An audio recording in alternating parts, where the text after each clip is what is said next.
हम शुरुआत करते हैं एनसीईआरटी पार्ट सेकंड से। अब देखो एक बात जो पहले भी मैंने क्लास में बोली है, बच्चों को लगता है कि रोटेशन तक या ज्यादा से ज्यादा बस ग्रेविटेशन कर लिया और हमारी फिजिक्स खत्म। फिजिक्स बिल्कुल आधी हुई है, 50% हुई है वहां। आप एनसीईआरटी डिवीजन ही देखोगे तो सेकंड पार्ट तो भी स्टार्ट हुआ है। फर्स्ट पार्ट से ज्यादा वैरायटी है, सेकंड पार्ट में ज्यादा अच्छे चैप्टर्स हैं।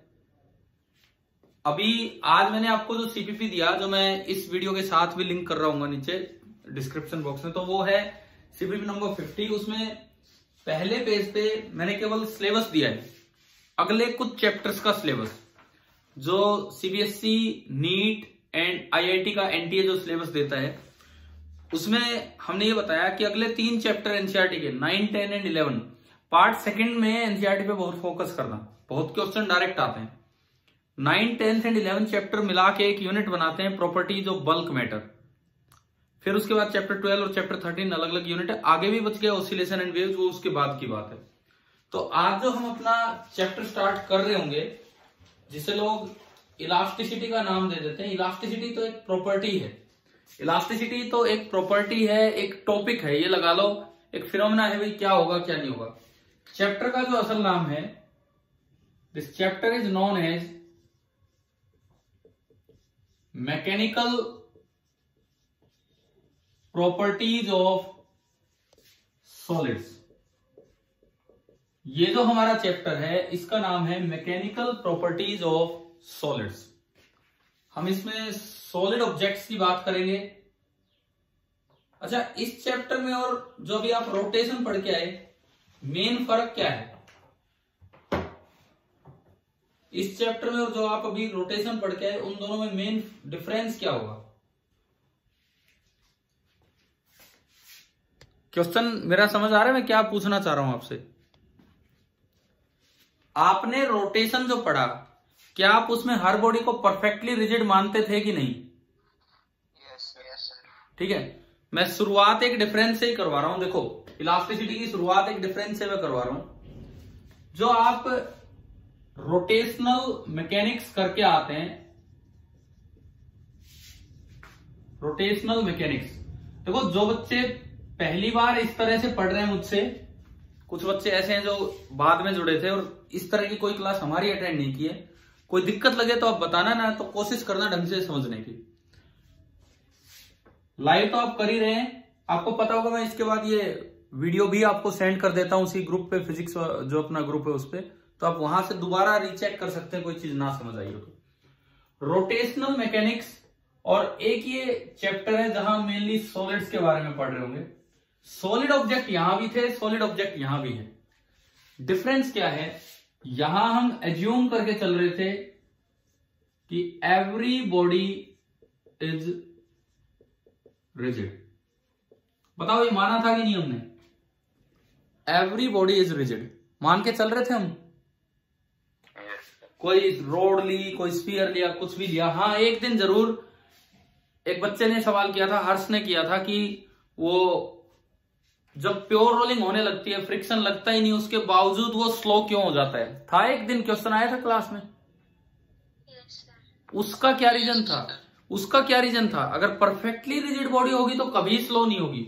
उसका रीजन ये था कि आप उसको चलाते हैं लेकिन उसकी शेप थोड़ी चेंज हो जाती है, जिससे एक नई तरह का फ्रिक्शन लगता है, जिसको क्या नाम दिया था हमने? कौन सा फ्रिक्शन? Rolling friction.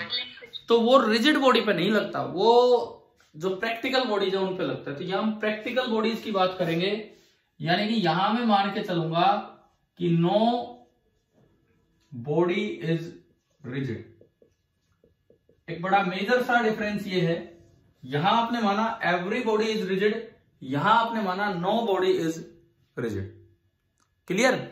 इस चैप्टर में हर चीज फ्लेक्सिबल होगी। यहां पे सॉलिड मतलब सॉलिड ही था, यहां सॉलिड मतलब प्रैक्टिकल सॉलिड क्या है।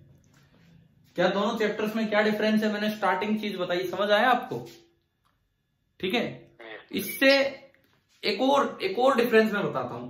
कोई परफेक्टली रिजिड बॉडी होती है, वो घूम रही है, उसका कुछ ओमेगा है, उसका ओमेगा उस बॉडी के हर पॉइंट के अबाउट क्या होगा? सेम होगा। उसका जो ओमेगा है हर पॉइंट के अबाउट सेम होगा।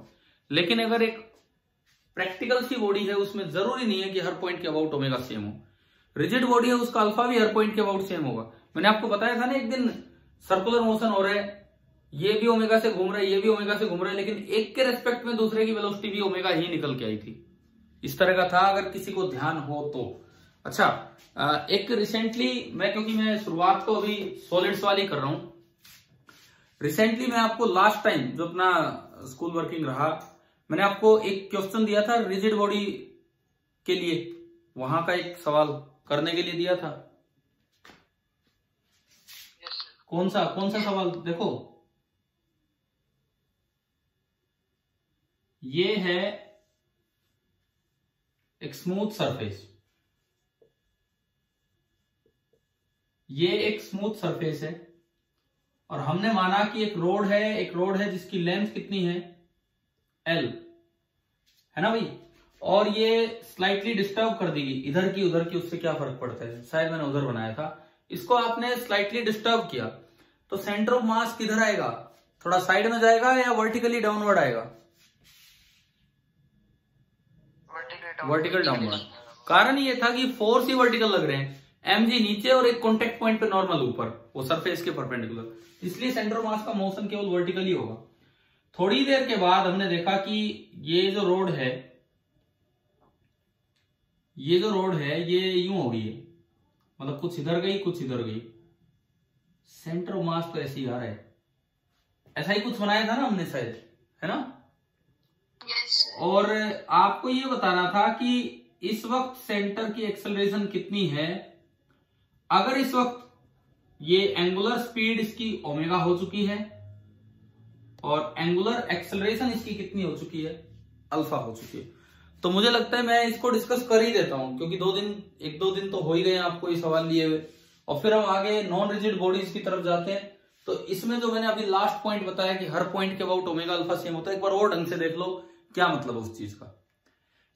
किसी बच्चे ने, मैंने एक एंगल दिया था यार, मुझे ध्यान नहीं, आप बताओ, हॉरिजॉन्टल के साथ एंगल थीटा बोला था कि वर्टिकल के साथ एंगल, वर्टिकल मींस वर्टिकल के साथ ये एंगल इस समय कितना है, थीटा। ये था आपका सवाल। आपको बताना था कि ए क्या होगा इन टर्म्स ऑफ ओमेगा और अल्फा और थीटा, या मतलब इनमें से कोई चीज यूज करके, एल का भी आप यूज कर सकते हैं अगर जरूरत पड़े तो, लेंथ एल है, जरूरत पड़ेगी उस चीज की। देखो किसी ने ट्राई किया हो या ना किया हो, अभी देखना कि किस तरह से होगा ये। सबसे पहली बात, आप किसी भी पॉइंट के अबाउट देखो, ये पॉइंट जैसे मैं ये पॉइंट लूं, ये पॉइंट खुद अपने मोशन में है, किधर जा रहा है ये पॉइंट, हॉरिजॉन्टली जा रहा है कि वर्टिकली, बताओ।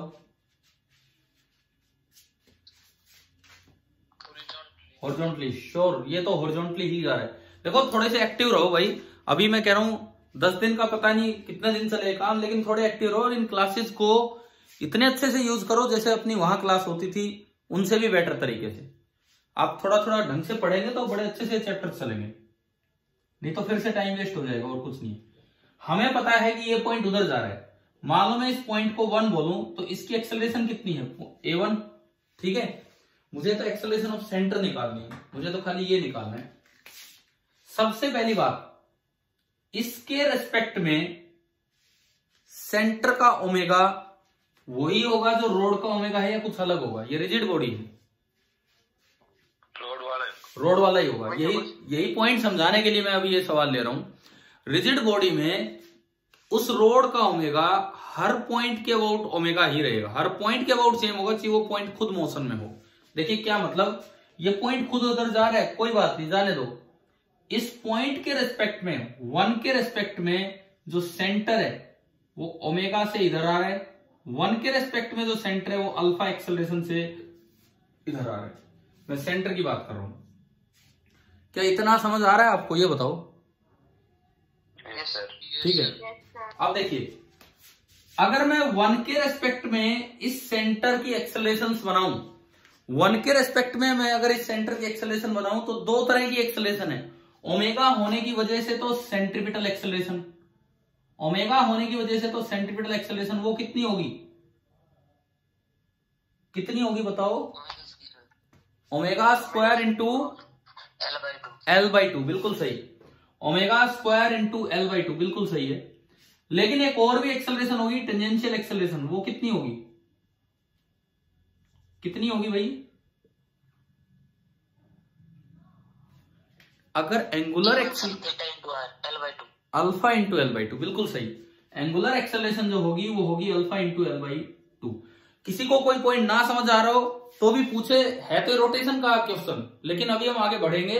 ये सवाल दिया हुआ है, प्लस ये रिजिड बॉडी और नॉन रिजिड में फर्क को भी क्लियर कर रहे हैं। अगर नॉन रिजिड बॉडी होती तो हम एग्जैक्टली ये नहीं बोल सकते थे कि रोड का ओमेगा है तो हर पॉइंट के आउट होंगे, लेकिन रिजिड बॉडी में ऐसा बोल सकते हैं। इसका मतलब रोड का ओमेगा हो या वन का सी का वन के रिस्पेक्ट में ओमेगा और अल्फा सेम है, यानी कि मुझे सी पॉइंट की दो एक्सेलरेशन मिली। एक तो सेंटर की तरफ वन की अबाउट में देख रहा हूं, वन के अबाउट ये घूम रहे, तो वन की तरफ omega square L by to और परपेंडिकुलर डायरेक्शन में alpha into L by to. हाँ जी, आपके ढंग से आवाज आ रही, क्या किसी भी बच्चे को आवाज नहीं सुनाई दे रही है, बताओ? सब कुछ। तो भाई ये आप अपना नेटवर्क चेक कीजिए और हम आगे बढ़े, ठीक है? प्लीज अपना नेटवर्क चेक कीजिए, क्या दिक्कत है क्या नहीं। देखो अब सुनो, तो ये जो दो एक्सेलरेशन सी में बनाई, ये ग्राउंड के रेस्पेक्ट में है कि वन के रेस्पेक्ट में है? वन के रेस्पेक्ट में। अगर आपको वन के रेस्पेक्ट में एक्सेलरेशन पता लग गई और अब ग्राउंड के रेस्पेक्ट में निकालना है तो वन की और ऐड कर दो उसमें, है ना भाई? ऐसा ही होता है कि नहीं, बताओ?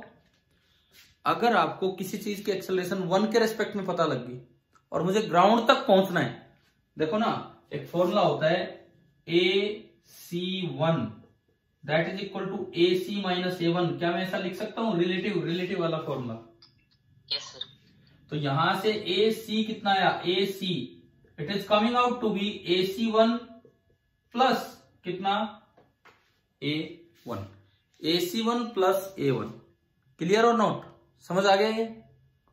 ठीक है, यानी कि C की जो एक्सेलरेशन वन के रेस्पेक्ट में है, आप उसमें वन की एक्सेलरेशन ऐड कर दो तो C की नेट एक्सेलरेशन आ जाएगी जो कि ग्राउंड के रेस्पेक्ट में है। क्लियर हो गया शायद सभी को?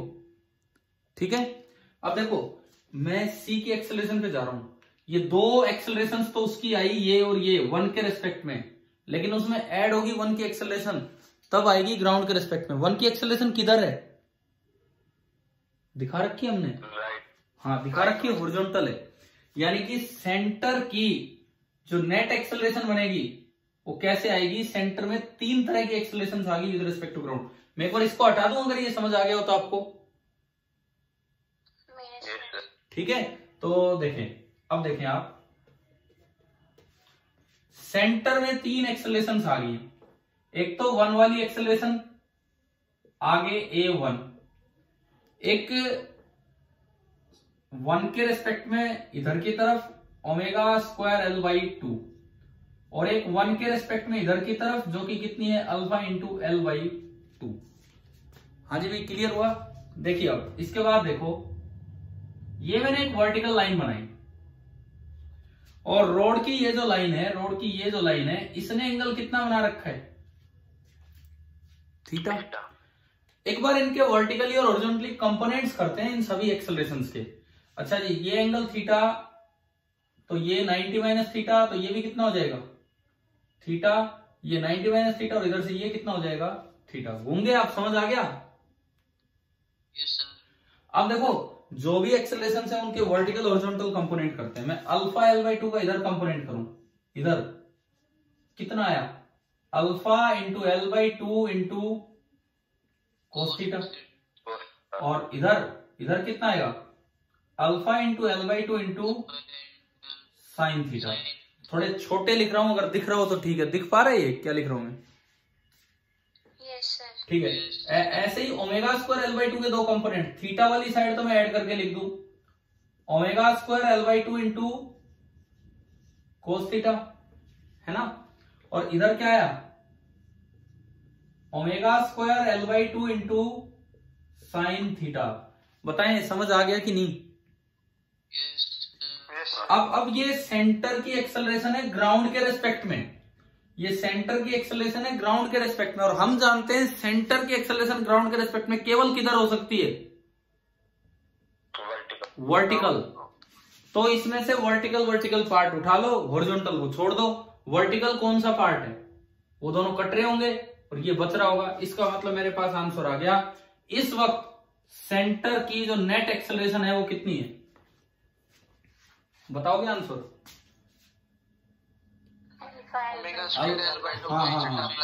Alpha into L/2 sine theta plus omega square into L/2 into cos theta. ये तो आंसर ये आया। अब मैं एक और सवाल आपको ऐड करवा दूं इसमें। इस वक्त इस पॉइंट की एक्सेलरेशन कितनी है, इस वक्त A1 कितनी है?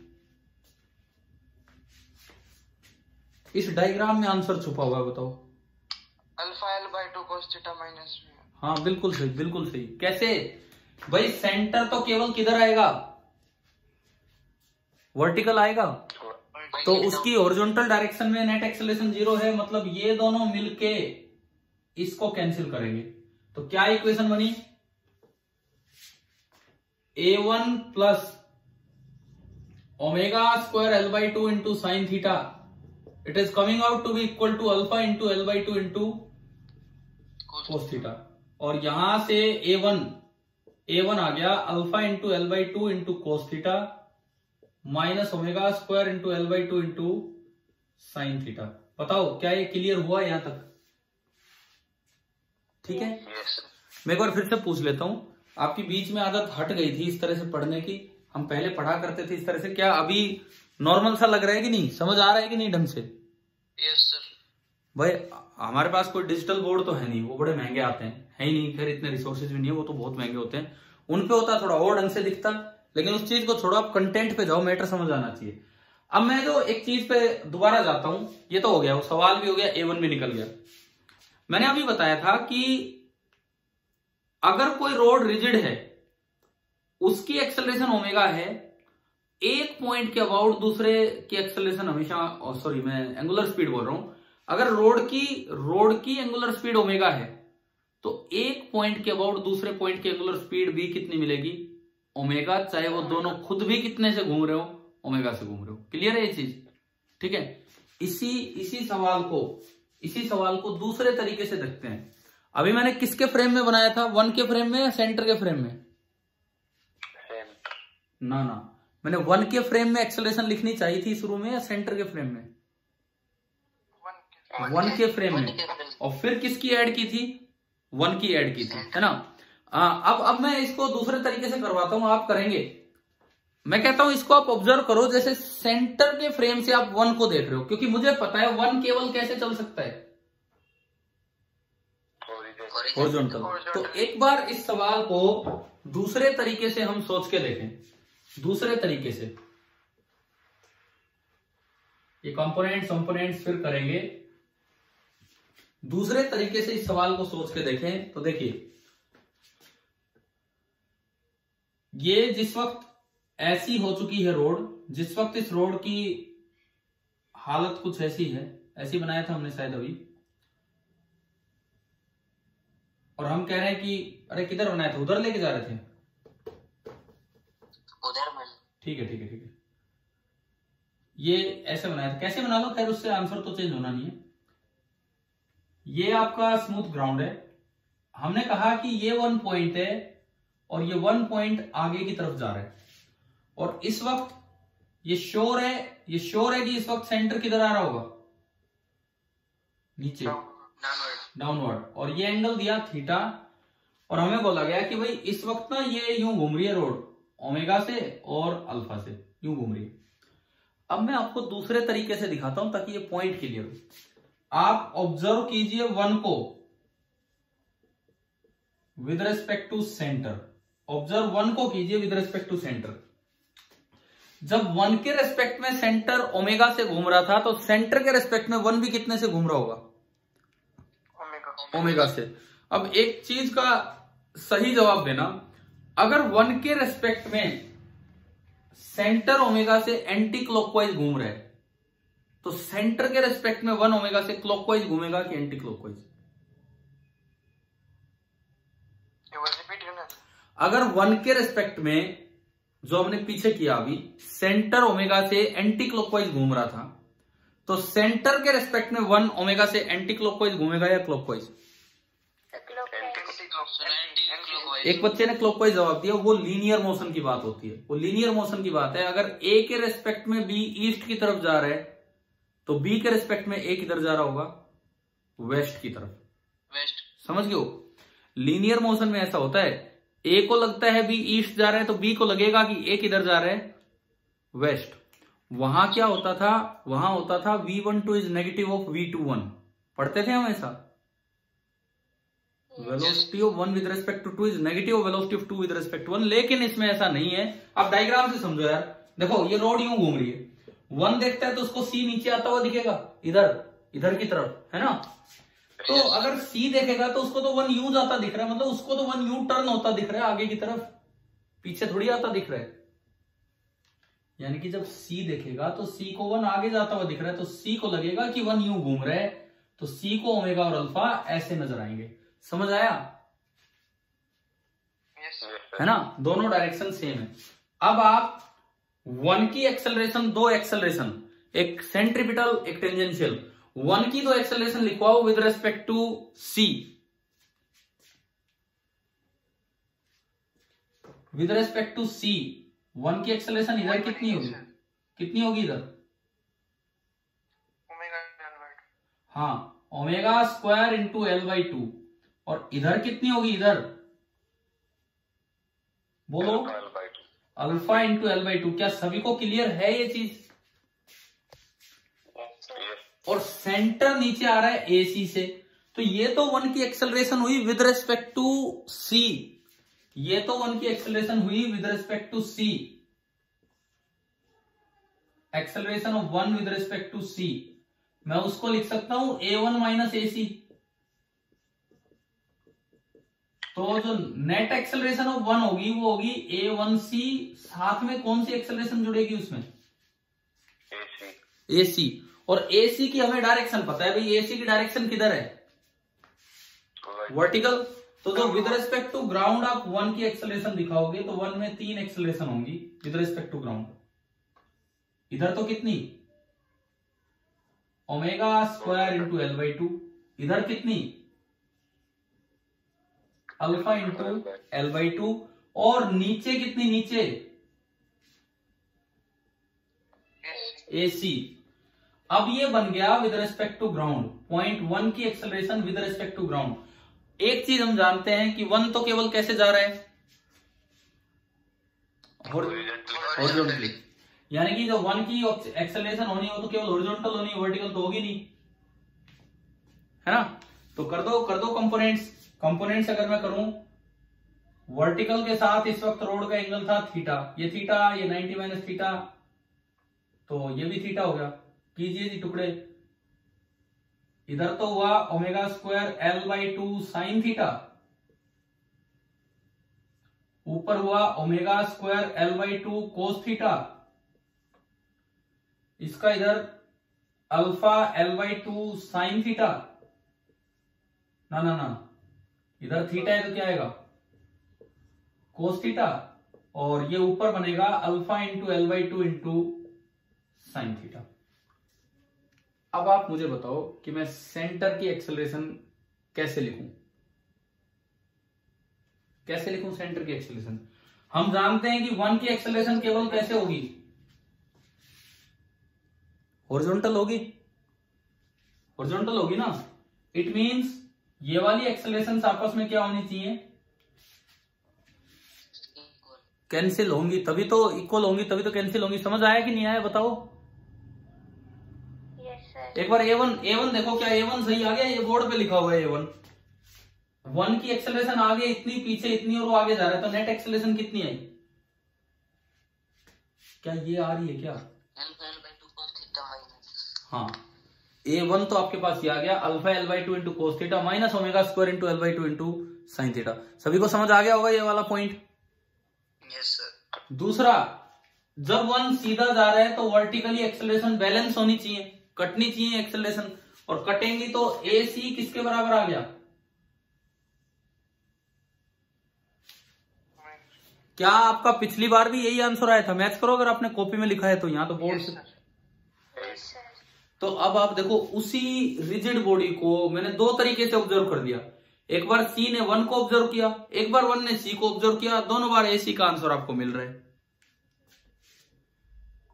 ठीक है, ये ऐसा रिजिड बॉडी में ही होता है, जो परफेक्टली रिजिड बॉडी होती है उसमें होता है कि अगर पूरी बॉडी का एंगुलर एक्सेलरेशन अल्फा है या एंगुलर वेलोसिटी ओमेगा है किसी वक्त, तो एक पॉइंट का दूसरे पॉइंट के रेस्पेक्ट में भी वो अल्फा और ओमेगा ही होगा, लेकिन वो with respect to that point ground पे जाना हो तो आपको उसकी एक्सेलरेशन और ऐड कर देनी है। तो भाई ये जो पार्ट है ना, ये जो मैंने पिछले 20 मिनट में जो पार्ट पढ़ाया होगा, आपने उस दिन वो क्वेश्चन नोट किया था अपनी कॉपी में? तो घर पे आप लोग हैं, रोटेशन वाली कॉपी में ऐड करो तो ज्यादा बेटर होगा बजाय कि यहां, है ना? समझ आ गई क्वेश्चन का सॉल्यूशन? बाकी यहां कर लिया तो कोई दिक्कत ही नहीं, अब तो आप कर ही चुके हो, एक ही बात है।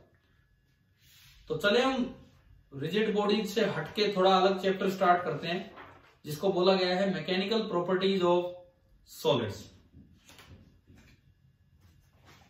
अब इसके अंदर जैसे इस चैप्टर का नाम ही लोग इलास्टिसिटी लेते हैं, आपको सिलेबस दिया गया अगले टेस्ट का, उसमें क्या क्या लिखा था?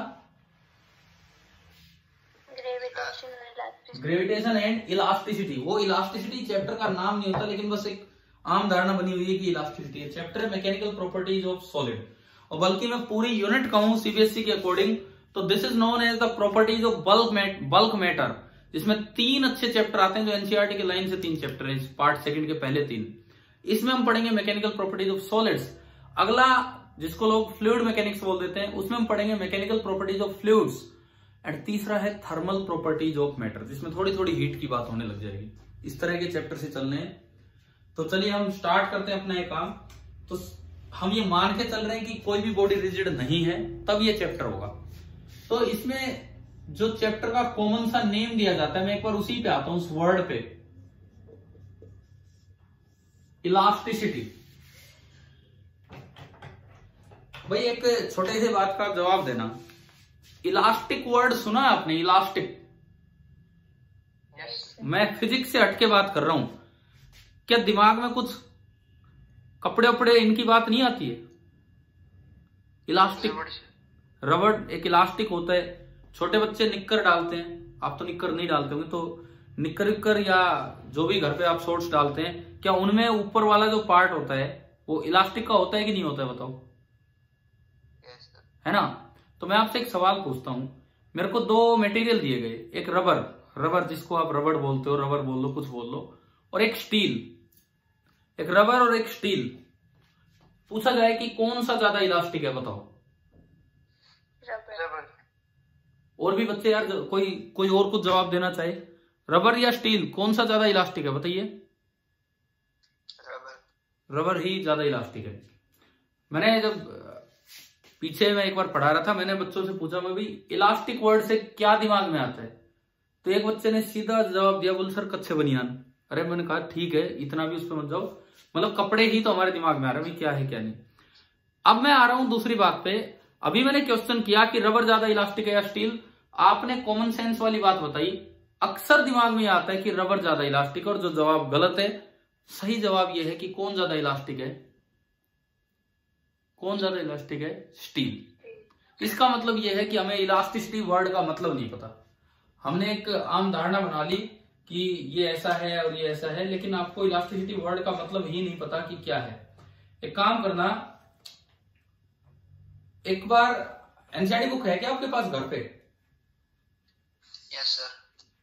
देखो थोड़ा बहुत पेज नंबर्स का फर्क है, मेरी पुरानी किताब है, आपकी बुक में कुछ थोड़ा थोड़ा नया ऐड हुआ है। इस पहले ही चैप्टर के पार्ट सेकंड के पहले चैप्टर के पॉइंट्स टू पॉन्डर पे आप आइए। Points to ponder,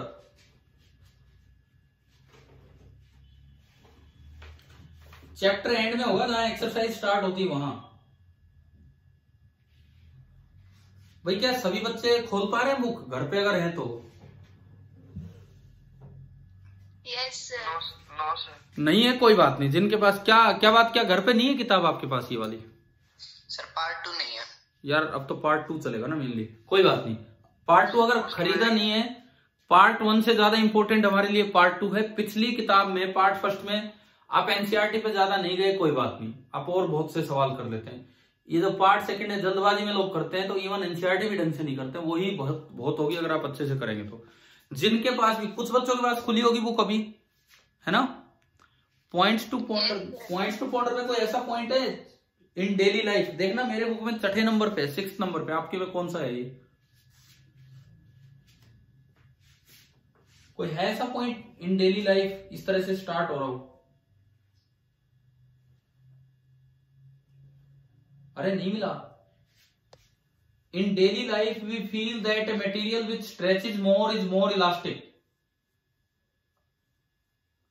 but it is a misnomer. क्या ये पॉइंट है कि नहीं किसी की किताब में?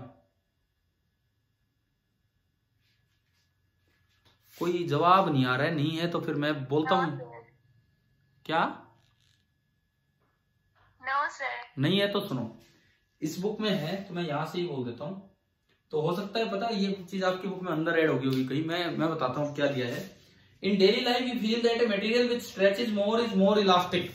ये कहता है हमारे दिमाग में एक धारणा होती है कि जो ज्यादा खिंच जाए, जो ज्यादा स्ट्रेच हो जाए, वो मटेरियल ज्यादा इलास्टिक। आपने इसी तरह तो जवाब दिया था अभी रबर और स्टील का, और तो कुछ देखा ही नहीं। हमने सोचा रबर खिंच जाता है, स्टील नहीं खिंचता है, तो इसका मतलब रबर ज्यादा इलास्टिक है। लेकिन ये लिखता है but it is a misnomer, ये गलत धारणा है, गलत फहमी है। In fact material which stretches to a lesser extent for a given load is more elastic. Elastic material कौन सा ज्यादा होता है? दो मटेरियल आपने लिए, बराबर फोर्स लगाया, बराबर लोड लगाया, जो कम खींचेगा वो ज्यादा इलास्टिक है और जो ज्यादा खींचेगा वो कम इलास्टिक है। इलास्टिक मटेरियल कौन सा होता है, समझ आ गया? डेफिनेशन क्या है इसकी? आपने दो मटेरियल लिए, दोनों पे बराबर फोर्स लगाया, बराबर लोड दिया, एक कम खिंचा है, एक ज्यादा खिंचा है। जिसने अपोजिशन ज्यादा दिखाया, खिंचने को ज्यादा अपोज किया, वो ज्यादा इलास्टिक है। तो जो कम खिंचा होगा वो ज्यादा इलास्टिक है और जो ज्यादा खिंचा होगा वो कम इलास्टिक। तब बताओ स्टील और रबर कौन ज्यादा इलास्टिक है? स्टील। तो हम अगर अपनी शुरुआत करें इलास्टिसिटी की, इलास्टिसिटी प्रॉपर्टी का क्या मतलब है?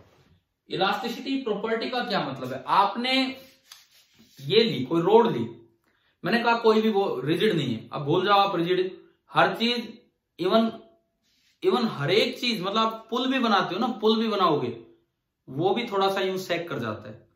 पुल भी जो बनाए जाते हैं ना, जो सड़क रोड, वो भी थोड़ा सा सैग कर जाते हैं, समय के साथ साथ लटक जाते हैं, इस तरह से होता है।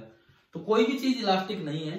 तो अगर आप किसी भी चीज को डिफॉर्म करने के लिए कोई फोर्स लगाते हैं, जैसे पेन है, मैं इसको दोनों साइड से फोर्स लगा रहा हूं, दोनों साइड से, इधर भी खींच रहा हूं, इधर भी खींच रहा हूं, इसको डिफॉर्म करने के लिए मैंने इस पे कोई फोर्स लगाया, तो इसके अंदर ना एक थोड़ा सा डिफॉर्मेशन होगा।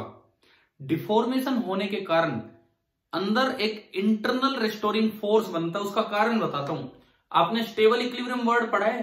स्टेबल इक्विलिब्रियम, हर एक एटम, सॉलिड का हर एक एटम स्टेबल इक्विलिब्रियम पोजीशन में होता है। मतलब अगर आप कोशिश करेंगे उसको डिफॉर्म करने की, तो जैसे आप फोर्स हटाएंगे वो वापस अपनी स्टेट पे जाना चाहेगा, वापस वो वहीं जाना चाहेगा। मतलब बॉडी अपनी शेप को रीगेन करना चाहेगी, खुद प्रयास करती है रीगेन करने का।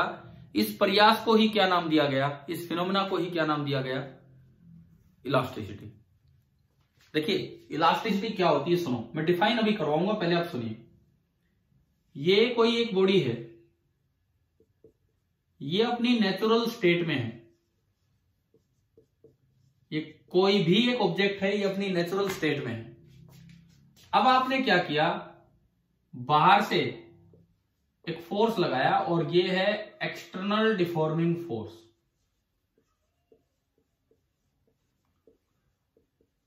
बाहर से एक फोर्स लगाया जिसको हमने नाम दिया एक्सटर्नल डिफॉर्मिंग फोर्स, इधर भी और इधर भी।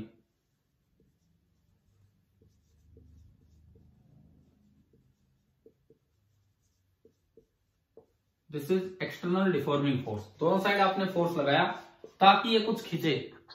जब आप दोनों साइड से यू फोर्स लगाओगे, और मैंने कहा कोई भी बॉडी परफेक्टली रिजिड तो होती ही नहीं है, तो कुछ तो खींचेगी, कितनी सॉलिड हो। फोर्स थोड़ा ज्यादा लगाया जिससे कुछ डिफॉर्मेशन हुआ, कुछ डिफॉर्मेशन हुआ, और ये लेंथ पहले L थी, मान लो लेंथ थोड़ी सी चेंज होगी है L प्लस DL बोलो, ची डेल्टा L बोलो, इतनी चेंज होगी। तो एक्सटर्नल डिफॉर्मिंग फोर्स ने प्रोड्यूस किया कुछ डिफॉर्मेशन। अब मैंने बताया कि जो सॉलिड के एटम्स होते हैं, सॉलिड के एटम्स वो कौन सी पोजीशन में होते हैं? दे आर ऑलवेज इन, क्या बोला था अभी? Stable equilibrium. मतलब अगर आप उसको डिफॉर्म करके छोड़ोगे तो वो अपनी शेप को रीगेन करना चाहेगा, अपनी पोजीशन को रीगेन करना चाहेगा। अब जैसे ही आप ये फोर्स हटाओगे, जैसे ही आप फोर्स हटाओगे तो ये बॉडी अपनी शेप को रीगेन करना चाहेगी। कितना रीगेन कर पाती है वो डिपेंड करता है इसके नेचर पे। कितना ये रीगेन कर पाती है वो डिपेंड करता है इसके नेचर पे कि भाई कि कौन सा मटेरियल है कौन सा नहीं है। अब मैंने कहा एक स्टील है और एक रबर है। आपने तो खाली ये दिख लिया कि कौन खिंच गया, ये नहीं देखना था, ये नहीं देखना था। देखना ये था कि खिंचने के बाद, छोड़ने के बाद कौन अपनी शेप को आसानी से रीगेन कर पाता है, वो ज्यादा इलास्टिक है। और वही रीगेन आसानी से कर पाता है जो अपोज करता है खिंचाव को। तो कौन ज्यादा अपोज करता है, स्टील या रबर? स्टील। तो इसका क्या मतलब है? इलास्टिसिटी एक वर्ड है, एक पैरामीटर भी अभी आएगा जिसको मॉडुलस ऑफ इलास्टिसिटी बोलेंगे। तो एक सीक्वेंस आप दिमाग में रखो, एक सीक्वेंस। सबसे पहले आपने लगाया क्या? External force. एक्सटर्नल फोर्स, उससे एक्सटर्नल फोर्स लगाने से कुछ डिफॉर्मेशन होगा। एक्सटर्नल फोर्स लगाने से कुछ डिफॉर्मेशन होगा। उस डिफॉर्मेशन को फिजिक्स की भाषा में नाम दिया जाएगा, अभी मैं कोशिश करूंगा इसी क्लास में नाम दिया जाए, एक वर्ड जिसको क्या नाम दिया गया? स्ट्रेन। सुना होगा वर्ड तो? ठीक है, चल फिजिक्स में ना सुनाओ, इंग्लिश में सुनाओ, सुना तो है। डिफॉर्मेशन आया। डिफॉर्मेशन आने से, क्योंकि बॉडीज के एटम स्टेबल इक्विलिब्रियम में थे, इसलिए अब इसमें एक नया फोर्स अंदर डेवलप हो गया जिसको बोलते हैं रेस्टोरिंग फोर्स। वो एक्सटर्नल नहीं है, वो कैसा फोर्स है आपका? इंटरनल। एक रेस्टोरिंग फोर्स डेवलप हुआ, इंटरनल फोर्स। और यहां पे जो फिजिक्स कहती है, एक टर्म डिफाइन होगा जिसे हम क्या बोलेंगे? स्ट्रेस। एक सीक्वेंस आ रही है ना समझ में, क्या हो रहा है क्या नहीं? पहले एक्सटर्नल फोर्स लगाएंगे, उससे बॉडी में स्ट्रेन आएगा, उससे अंदर एक restoring internal force depend generate होगा जिससे बॉडी में क्या डेवलप हो जाएगा? स्ट्रेस। और स्ट्रेस और स्ट्रेन आने के बाद एक फिजिकल क्वांटिटी डिफाइन होगी जिसे हम बोल देते हैं मॉडुलस ऑफ इलास्टिसिटी। और यहां इलास्टिसिटी वर्ड को मैं डिफाइन करूंगा। और ये सीक्वेंस मैंने आपको क्यों बताई है, एक छोटी सी बात है। आपसे पूछ लिया जाए स्ट्रेन आने के बाद स्ट्रेस आता है कि स्ट्रेस आने के बाद स्ट्रेन आता है? हाँ, स्ट्रेन के बाद स्ट्रेस आ रहा है। Means strain depends on stress, ये कहना सही होगा, या स्ट्रेस डिपेंड्स ऑन स्ट्रेन, ये कहना सही होगा? हाँ, ये ज्यादातर बच्चे ये गलती कर जाते हैं शुरुआत में ही। वो कहते हैं कि स्ट्रेन डिपेंड्स ऑन स्ट्रेस, जबकि यहां से एक सीक्वेंस समझ आ रही है तो स्ट्रेस डिपेंड्स ऑन स्ट्रेन। चलिए, ये इतनी देर जो मैंने पढ़ाया समझ में आया तो अब थोड़ा सा लिख लोगे? बोल दूं, लिख लोगे आप? Yes sir. ठीक है, लिखो।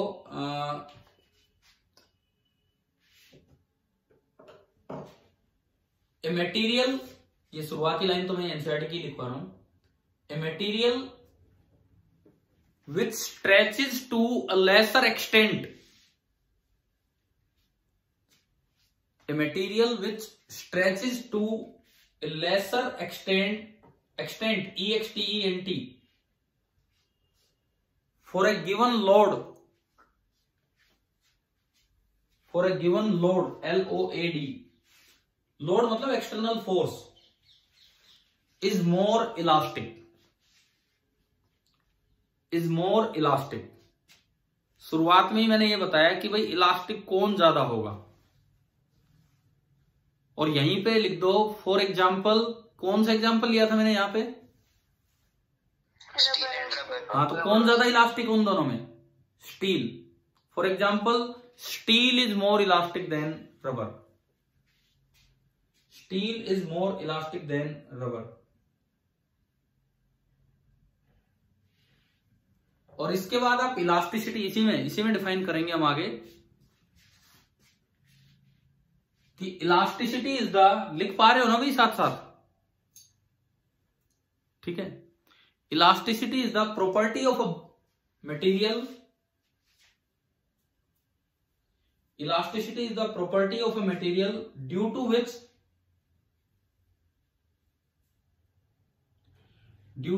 it tries to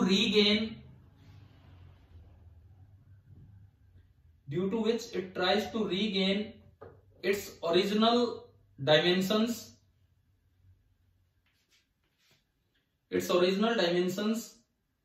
after the removal of deforming forces.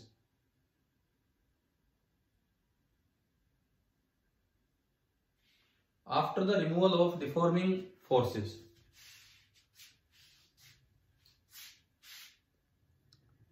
चलो ये 2 लाइनें लिखी गई ना ढंग से। अब देखो एक सीक्वेंस देखिए जो मैंने बोर्ड पे लिखी है, आपने नहीं लिखी है। ये एग्जाम्पल हटाओ, ये ऐसा कुछ, मैं इसको हटाता हूं, ये तो समझ आ ही गया था आपको। एक सीक्वेंस बोर्ड पे लिखी हुई है, क्या सीक्वेंस है देखिए। सबसे पहले हमने एक्सटर्नल फोर्स लगाया, ठीक है। ये सीक्वेंस अपनी बना दो। सबसे पहले आपने एक एक्सटर्नल फोर्स लगाया, उससे डिफॉर्मेशन बना, जिसको ब्रैकेट में आप स्ट्रेन नाम देना। स्ट्रेन हम टर्म्स को डिफाइन करेंगे थोड़ी देर में। एक सीक्वेंस लिख दो, एक्सटर्नल फोर्स लगाया जिससे डिफॉर्मेशन आया, ब्रैकेट स्ट्रेन। उससे एक रेस्टोरिंग इंटरनल फोर्स आया, ब्रैकेट में उसका रीजन लिखना क्यों आया।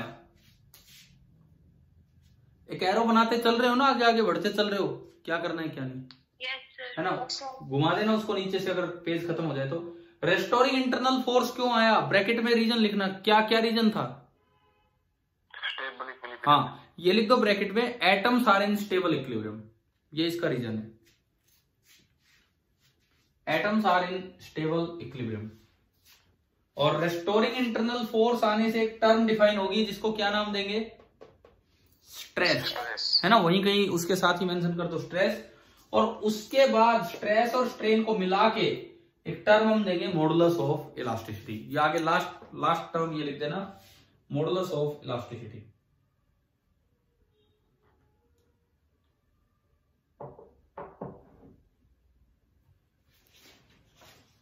आपकी बुक में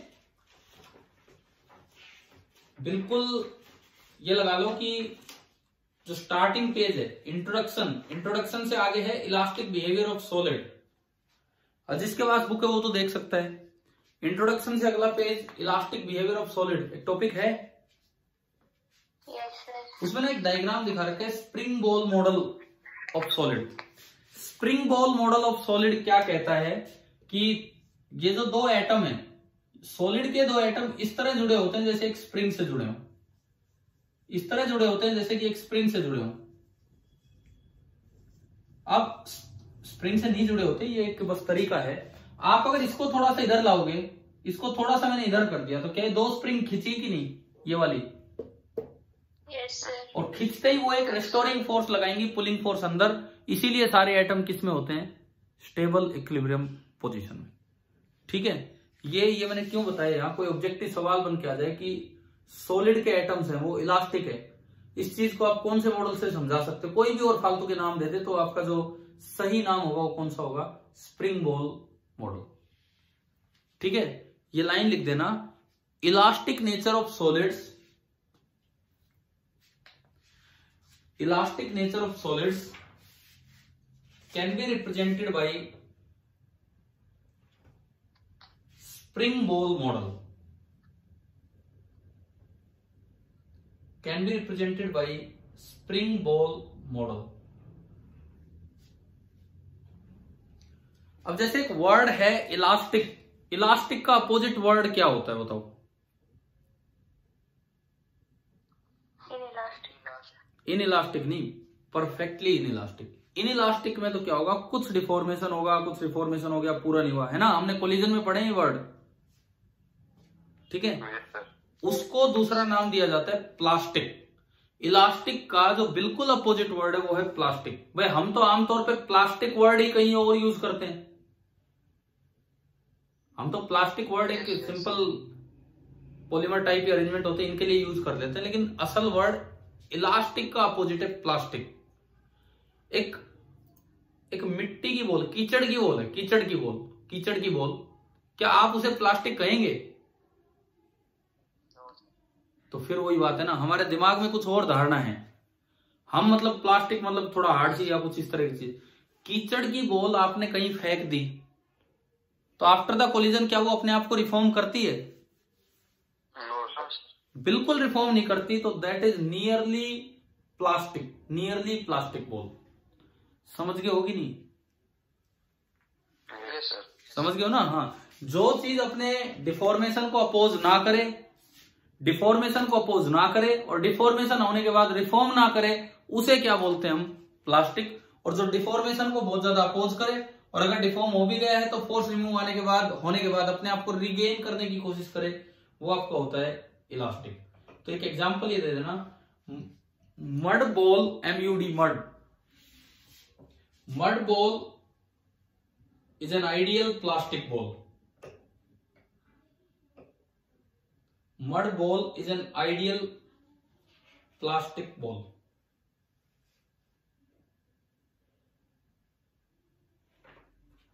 अच्छा, अब एक छोटी सी मैं एक एग्जांपल आपसे पूछता हूं भाई। देखो, जो अपने थोड़े पुराने घर होते थे उनमें तो लकड़ियों की लाइनें लगी रहती छत में, देखा होगा किसी के घर में तो अब भी होंगी। कोई छोटी छोटी लकड़ियां ऊपर चिपकी दिखती है हमें छत में, देखा है वो वाला? ठीक है।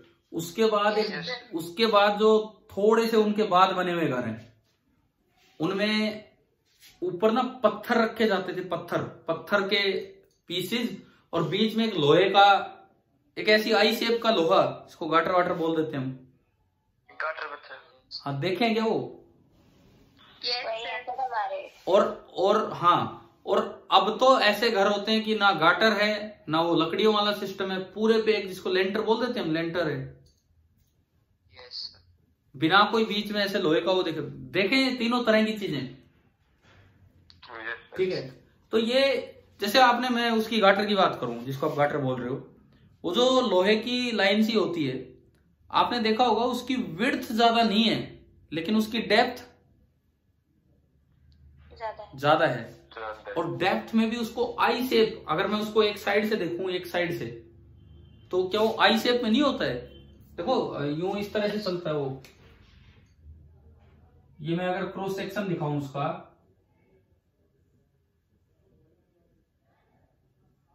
ये पूरी छत के अंदर है, ये हिस्सा छत के अंदर है पूरा, ये बीच में पतला सा पार्ट दिखेगा और एक फिर नीचे। क्या ऐसा देखा होगा कि नहीं, बताओ स्पेशली?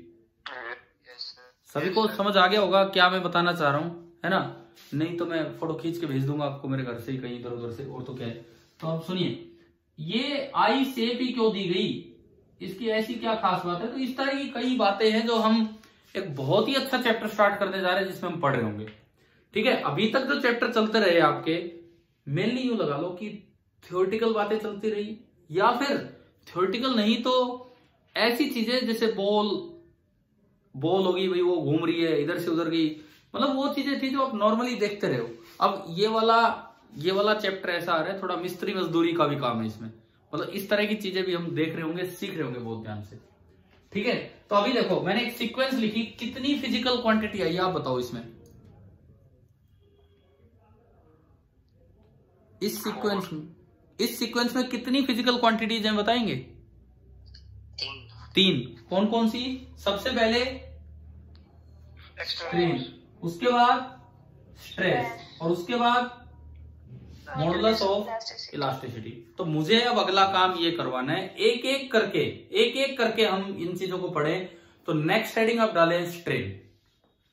नेक्स्ट जो हेडिंग है दैट इज स्ट्रेन। स्ट्रेन क्या होता है इस पे हम आते हैं।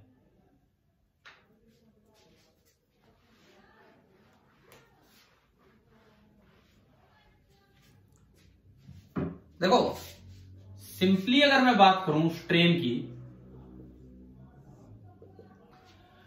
आपने किसी पे एक्सटर्नल फोर्स लगा के उस चीज को थोड़ा सा क्या किया कि भाई एक्सटेंड करवा दिया या कंप्रेस करवा दिया या उसकी नेचुरल लेंथ को चेंज करवा दिया, तो चेंज अपॉन नेचुरल लेंथ जो होता है, इसी टर्म को हम क्या बोल देते हैं?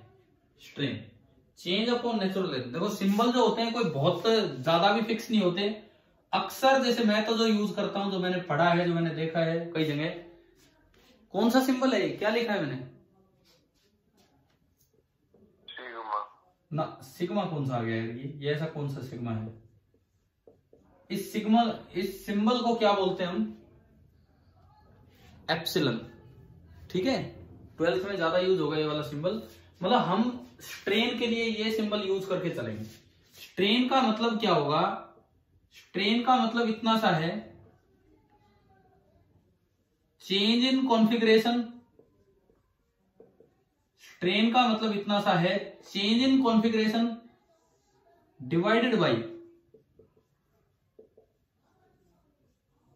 Original configuration. इस चीज को हम क्या बोलते हैं? Strain. Change in configuration upon original configuration. अब देखना, एक चीज सुनो इधर, ये कोई रोड थी, इसमें लेंथ थी L, इसकी नेचुरल लेंथ है L। लोहे की रोड में उसे गर्म करूंगा तो वो एक्सपेंड करेगी कि नहीं, बताओ? बिल्कुल करेगी। सपोज मैंने इसको गर्म किया और इसकी लेंथ बढ़ के होगी 3L/2। यहां से यहां में गया कैसे? हीटिंग के थ्रू। हीट करने पे कितना हुआ, तो बताओ स्ट्रेन कितना हुआ? स्ट्रेन बताओ आप।